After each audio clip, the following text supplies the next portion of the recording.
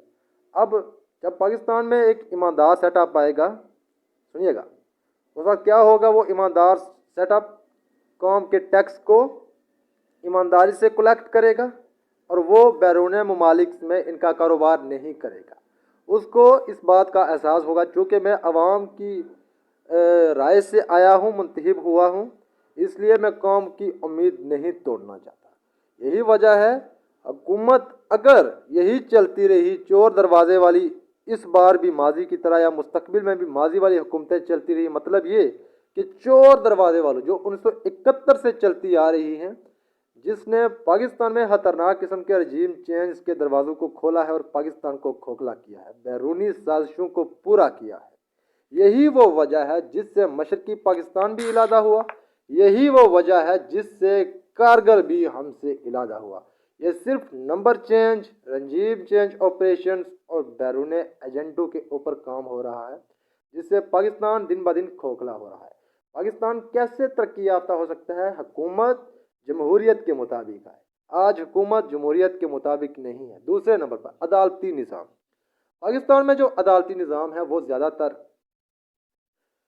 یا تو اس کا تعلق کسی جج کا تعلق سیاسی پارٹی سے ہے، یا تو وہ نامعلوم لوگوں کی طرف سے منتخب کیا گیا جج ہے جو زیادہ تر فیصلے نامعلوم لوگوں کی مرضی سے کر رہا ہے۔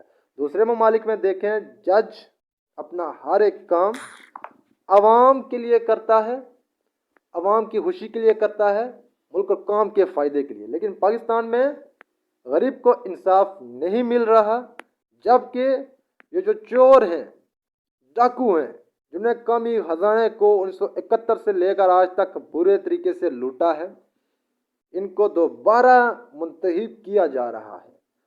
وجہ یہ کہ یہ کمپرومائز کر جاتے ہیں ان لوگوں سے جو ان سے بڑے کرپٹ ہیں۔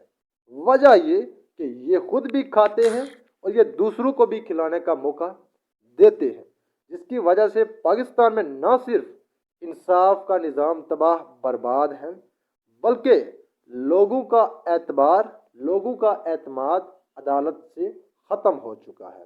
اب کیا ہوگا پاکستان کو ترقی یافتہ بننے کے لیے؟ دوسرا کون سا؟ یعنی کہ عدالت میرٹ کے اوپر فیصلے کرے گی، تب پاکستان میں انصاف بحال ہوگا۔ اب دوسرے ممالک میں دیکھیں کیا ہو رہا ہے۔ آج غریب کو انصاف نہیں مل رہا پاکستان میں۔ جب تک کہ پاکستان میں غریب کو انصاف نہیں ملتا، یہ ملک تک کی پذیر ہوتا جائے گا۔ جب پاکستان میں عدالت میرٹ کے بنیاد پہ آئے گی، عدالت میں جج میرٹ کی بنیاد پہ آئیں گے، عدالت میں ہر ایک کام میرٹ کے مطابق ہوگا، تب ہی پاکستان انصاف کے لحاظ سے ترقی کر سکتا ہے، ادروائز آپ بھول جائیں۔ اب تیسرا کردار ہے فوج کا۔ دوسرے ممالک میں دیکھ لیں، فوج انتہائی اہم پلے رول ادا کر رہی ہے۔ وہ اپنے کسی بھی دوسرے ادارے میں مداخلت نہیں کر رہی، چونکہ دوسرے ممالک کی فوج امریکہ ہے، چائنا ہے، روس ہے، پڑوسی ممالک بھارت کو بھی آپ دیکھ لیں، یہاں کی فوج صرف اور صرف بارڈرز کی حد تک محدود ہے، اور یہ کسی قسم کا کوئی ایسا فیصلہ نہیں کرتے جس سے اس ملک کی معیشت، دوسرے ملک کی معیشت کو خطرہ ہو۔ انہوں نے صرف اور صرف اپنے آپ کو بارڈرز کی لائن تک محدود رکھا ہوا ہے۔ ان کو علم ہے کہ جب ہم اگر سیاسی کاموں میں مداخلت کریں گے تو دہشت گردی عام ہو جائے گی۔ آپ پاکستان میں دیکھیں، یعنی کہ فوج ایک حد تک اس کا ایک بڑا اہم پلے رول ہے سیاست میں۔ یہی وہ وجہ ہے کہ یہ لوگ اپنی مرضی سے وزیر اعظم کو سلیکٹ کرتے ہیں، کسی بھی صوبے کے وزیر اعلیٰ کو بھی اپنی مرضی سے سلیکٹ کرنے کی کوشش کرتے ہیں، صرف اس لیے کہ ان کی کرپشن پروٹیکٹ ہو، ان کی کرپشن ایکسپوز نہ ہو، جس سے پاکستان میں نقصان ہو رہا ہے۔ میں ہر ایک جرنیل کو مخاطب نہیں کر رہا، ہرگز میں صرف ان لوگوں کو مخاطب کر رہا ہوں جو ریٹائرمنٹ کے بعد اپنی زیادہ تر عمر بیلجیم میں، یورپ میں، آسٹریلیا میں، سعودی عرب میں، دبئی میں گزارتے ہیں۔ دیکھ لیں، کل پرسوں مشرف صاحب کی لاش آئی ہے، دبئی سے آئی ہے۔ وہ پاکستان کے آرمی کے ایک بڑے جرنیل رہ چکے ہیں، لیکن ریٹائرمنٹ کے بعد وہ چلے گئے ہیں جناب دبئی۔ پیوٹن نے کیا کہا تھا؟ پاکستان پاکستانیوں کے لیے قبرستان ہے، نوکریاں پاکستان میں کرتے ہیں، کرپشن پاکستان میں کرتے ہیں، پیسہ پاکستان سے کماتے ہیں، عیاشیاں کرنے کے لیے، انویسٹ کرنے کے لیے دوسرے ممالک میں چلے آتے ہیں، جس سے پاکستان میں یہ لوگ جب مرتے ہیں تو صرف اپنے آپ کو دفنانے کے لیے ان کو بھیج دیا جاتا ہے۔ یہ وجہ ہے جس سے پاکستان میں انتہائی تباہی ہو رہی ہے، معیشت میں بھی اور جمہوریت میں بھی۔